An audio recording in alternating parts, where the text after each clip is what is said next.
Hello mga mare! Nabalitaan nyo na ba? Yung bagong kainan, ito ay ang Triple J Silugan. At alam nyo ba mga mare, dito lang yan sa San Francisco, Bulacan, Bulacan. Sa Purok 5 lang ito mga mare. Sabi nga sila ng dental clinic ni Doktora Aileen. Pagpasok nyo nga mga mare, makikita nyo talaga yung magandang ambience dito sa loob ng kanilang silugan.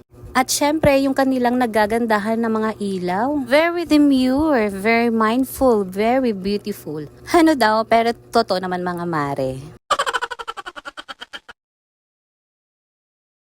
At meron nga sila ditong maliit na space kung saan pwede po kayo mag-park pag meron po kayong mga dalang motor. At syempre, dito na tayo sa kanilang menu mga mare.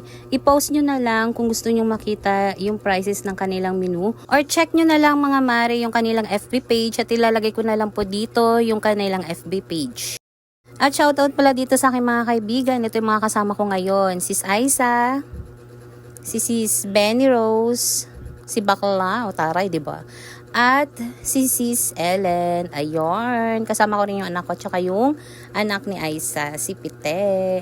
At ito nga yung mga na-order namin. Ito silog sa anak ni Aiza, pansit canton, ito yung tapa, at tsaka ito yung sisig nila. At syempre hindi mawawala yung kanilang lechong kawali, mga mare, ang sarap at malambot. Mga mare, ang sasabihin ko lang dito sa food na kinain namin, in fairness talaga, ang sarap. Pati yung pansit canton mga mare, masarap yung kanilang pagkakatimpla. Hindi lang sa maganda yung ambience nila mga mare, sa food ay panalo na din mga mare. Kaya sa mga taga San Francisco na hindi pa nakapunta dito or kaya saan man lugar dito sa Bulacan, Bulacan, ay puntahan nyo na nga sila mga mare. Dito lang yan sila sa Purok 5. At hanggang dito na lang mga mare. Salamat!